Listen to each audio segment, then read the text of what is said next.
Was my relay stuck?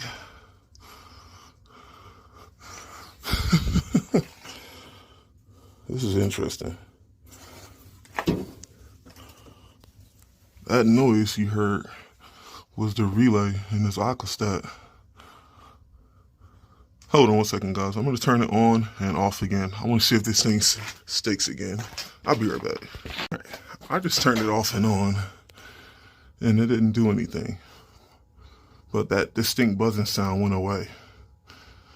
Looks like my relay got stuck.